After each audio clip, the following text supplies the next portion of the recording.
How do we build a better mental health culture for men of color? Is it even possible? How do we create this picture of wellness? I want to begin by telling you a story to help you paint a picture of how identity, trauma, and how societal issues have put around males of color. I want you to picture a dark, gloomy hallway, barely any lights. The floors are shiny as a Christmas ornament. The smell of bleach is very bold, disgusting. And on this hallway, you have vertical steel bars lined up beside each other. On one end of the hallway, so gentlemen, pretty tall in height, long black trousers, black shiny boots, light blue shirt with a gold shiny badge on the left side of his shirt. A dark hat. As this gentleman walks the hallway, you can only hear his keys move. Hallway is quiet. But I want to remind you that this place is full of lost dreams, tragedy, lost hope, and numerous suicidal attempts. And as this gentleman begins to walk the hallway, he hears an utter scream from the other side, and it scares him. What is this screaming going on? He begins to proceed. He's walking. His hands are beginning to sweat. Heart is beginning to beat faster. It appears that it's a woman yelling inside of this place. As he makes it to the other side of the hallway, he proceeds to open up the heavy metal door. And as he pulled this door open, there's a host of individuals, men and women dressed in blue smocks, white masks and goggles on their face. And in the middle there lays a woman yelling for her life. She's in labor. And yes, she's in labor in a prison. This child would be myself, would live a life of trauma experiences, would live a life of hurt, mental health issues, anxiety, times of depression, and at times would live with no dreams. I want to talk about how the priest plays a part in our black male identity. The priest is a man of reverence and importance. You know, often in our communities, males of color, we have to be important. I think that's the word, right? But we have to be of reverence with each other. We have to know that we have it all together, ultimately. But that's quite not the message that happens every day, right? And at times when this is not met, this brings along great issues of depression. We begin to single ourselves out. We begin to lash inward, feel that we're not good enough. The provider, a man of financial means and economic security. Oftentimes, as in the world that we live in, we have to have money to navigate, to pay our bills. Sometimes we experience hard times. Things happen. We lose our jobs. May have been demoted at work. May have lost a family member. But particularly in these times when males of color do not have any money, begin to experience a lot of hurt. Begin that we can't provide for our families and our children. And then this creates a hostile environment sometimes. The protector, a man who ensures himself for physical safety of himself and his loved ones. Well, it's pretty typical to protect your children, your families. But particularly with males of color, we can only feel a feeling of rage and anger. Society has painted that we must feel this certain way. The world states that this is how it's supposed to be as the protector. Sometimes we overprotect, right? But when we cannot protect for the loved ones of ourselves or others, that's also a hard issue. Suicide is the third leading cause of death for African American males. And only 2% of psychiatrists in the U.S. are African American males.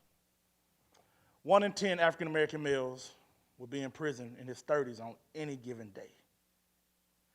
I want to tell you, when I was 17 years old, I put myself in a very, very funny situation. I say it's funny, but it was disheartening as well. I found myself running with a crowd of individuals, and they just wasn't the best people to hang around.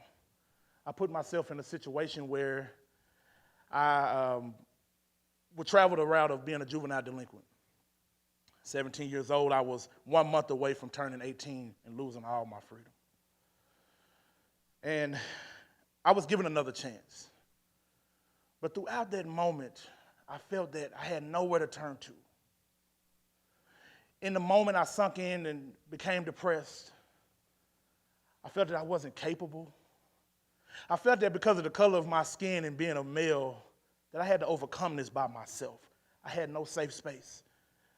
I felt trapped inside of this cell at 17 years old. Where do I do? Where do I go? Who can I talk to?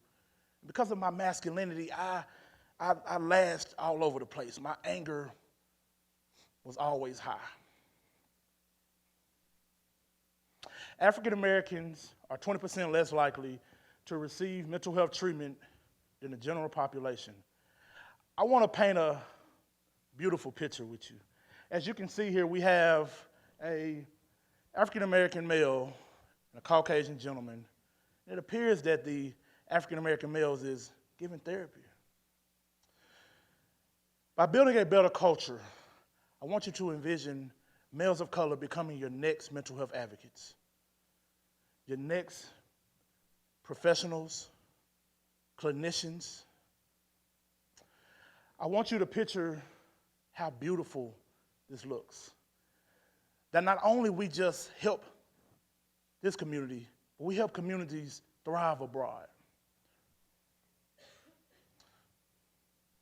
In 5 southern states, 58% of men of color in the barbershop stated that they would receive mental health services if it was located there. Barbershops are nurturing. Barbershop for men is the golf course, we call it.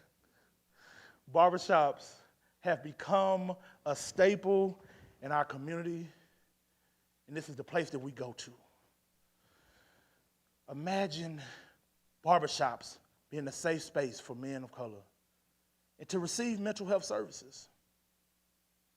This is now a place where this can happen. The trajectory can be shifted. The culture has been changed. This is now where wellness can take place. Self-care can be tapped into. I remember going in the barbershop and receiving a shave and talking to my barber.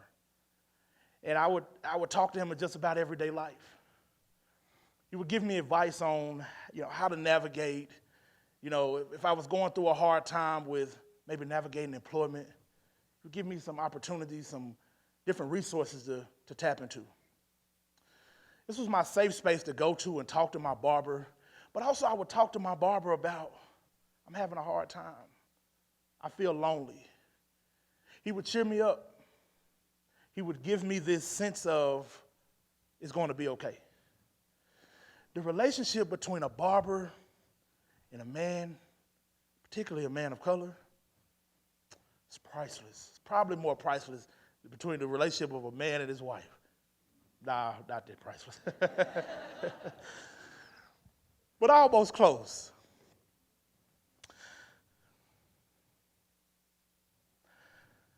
I remember traveling to my aunt's beauty salon after school.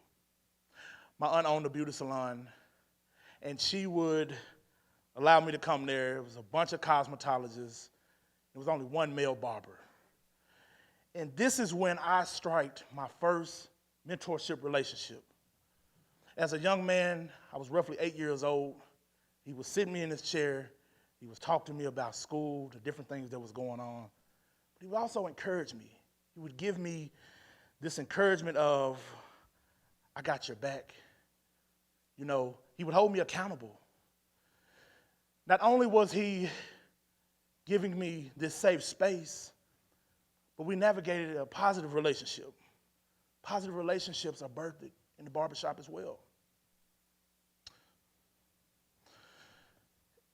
I want you to think about safe spaces and how this looks when we begin to find our spaces of finding who we are, our places of being whole, places of being unique. We're all different.